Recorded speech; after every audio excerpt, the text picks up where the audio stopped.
Hey all, Hibber here. So today we're taking out the Yoshino again, and I'm actually starting to like this ship. I'm using my Atago build here, well almost my Atago build. I have actually the German lady here, Tesla, instead of the German speed guy, but other than that, it's my agile Atago build. It may not be the best build for the ship, I don't know. I also have turret rotation, I have all the turret rotation I can possibly get, because once I have 3-second rudder on this ship, I really need those turrets to be able to keep up with me. And that's what this is all about.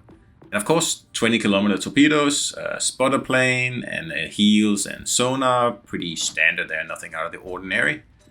So 3.1 rudder and 39 knots. And a huge 920 meter turning circle radius, which is just nuts. Now, I said I started to like this ship, and well, I've always liked it really. I never thought it was bad. But I just find agile builds on this ship here, well, pretty much ridiculous. Just look at the ship there. Like, it just looks so fake when it's moving through the water, because I don't think Wargaming has really thought all the way that someone would actually put like a 3-second rudder on this ship. But I have done it, and I mean, it means that you can get all your torpedoes off most of the time anyway, because you have the same layout as Atago. You know, you have like an X shape of your torpedo tubes, so usually it's easy enough to get off the two front tubes, obviously, but getting off the rear ones, if you are not going away from the target, is more difficult. But with a fast rudder, you are able to wiggle your way around and get more of those torpedoes into play. And torpedoes are important. I mean, they are really important. I said in a video, I guess a few weeks ago, I don't know, that half the damage potential of Atago is in its torpedoes. And I didn't say that. Wargaming said that to me. So if you have a problem with that, then you have a problem with Wargaming. Don't shoot the messenger. So anyway, I'm assuming the same thing goes for Yoshino. It's a little bit harder to actually reach that 50% damage difference, but because I guess the guns are actually quite good. I mean, I don't have any extra fire chance on the ship here, and see how we just trick that Musashi there with the fast rudder. Like, if you have a full rudder build on this ship here, it's quite fun. It's just like Atago. Well, it's not just like Atago, because turning radius is humongous. But if you just wiggle, then you can get away with it.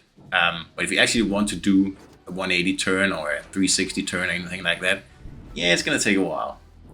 So here we got this Musashi. He's actually in a pretty good spot. I mean, he's fairly safe from getting citadeled, at least from the side.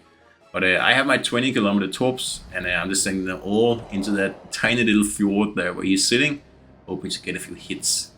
And we had 40,000 damage here, so we'll see what we can get out of this one here. And one hit there. But like I said, the agile build on this ship here is actually really fun. I'm not saying it's the best build, but it's certainly the most fun build. And I mean, I keep saying that, and people always keep coming back to me saying, I do better in my damage build. I get more damage. Well, of course you do, because it's a damage build. There's really nothing, like, what's the surprise in that? Agile builds are all about utility, and damage is like something nice, but it's not really what you are going for. You're going for XP with these builds here. So anyway, we got rid of that nasty battleship over there. That means that this flank here has just been blown completely open, and there is a cruiser over here somewhere. So we're going to see if we can't get him into a nasty position. And it's a Donskoy. I was hoping it was something else, because the Donskoy has torpedoes. Of course, I have torpedoes too, but I would love to have a one-on-one cruiser battle against a cruiser without torpedoes. But in this case here, I'm not so lucky.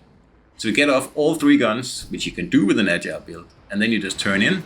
And now he's shooting HE here, but if he had been shooting AP, they would all bounce. And you can still get all 3 turrets off. Normally, I don't see many Yoshinos using that rear turret there, because it simply takes far too long to turn this huge cruiser here. So here we are, 1 versus 1, mano a mano, and only one cruiser gets out of this alive. And we're both at, you know, pretty much the same amount of health, and it's all about who actually, you know, reads the other's movements right.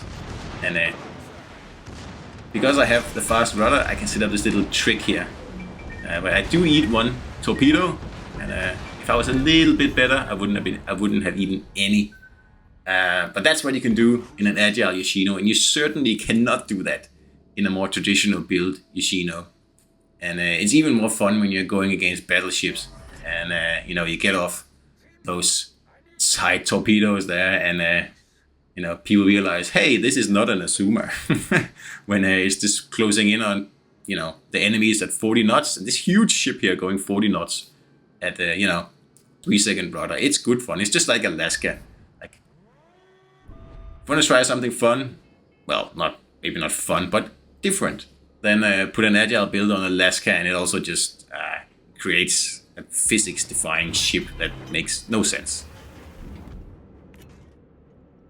So this ship here is growing on me, and it's because it reminds me of Atago, really. It's, like I said, it's not as agile, nowhere near it, really. It's quite a bit slower, it's 3 knots slower, and the rudder is, well, almost 1.5 seconds slower. So it's nowhere near as agile, and of course the turning radius is just absolutely like battleship size, 920 meters. But, you know, you get the same, you know, gameplay as you do in an agile Atago.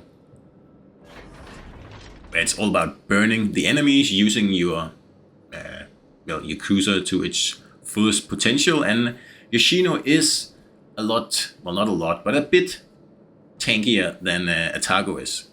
But of course you are facing legendary ships, and luckily Atago doesn't have to do that anymore. So that's also, you know, created a bit of a breathing room for Atago, because it did struggle a little bit against all the Yamatos out there. So it's amazing what a difference torpedoes does, really, because when Azuma came out, I hated that ship, and I still hate it. I think it's probably the most boring ship in the whole game, closely followed by Mogami. But what you get here in this package with Yoshino is the Atago torpedo angles, and that makes all the difference in the world. Like you saw before when I was like torping that cruiser coming at me. You cannot do that in Mogami. You have to, you know, turn tail and run. And here you just get a little peek of the AP power, and that gives us the win. So Yoshino, yeah, I really like it. It's in my top ships at the moment, and I'm having fun playing it. So I'll do some more videos on it. So hope you enjoyed it, and I'll see you out there.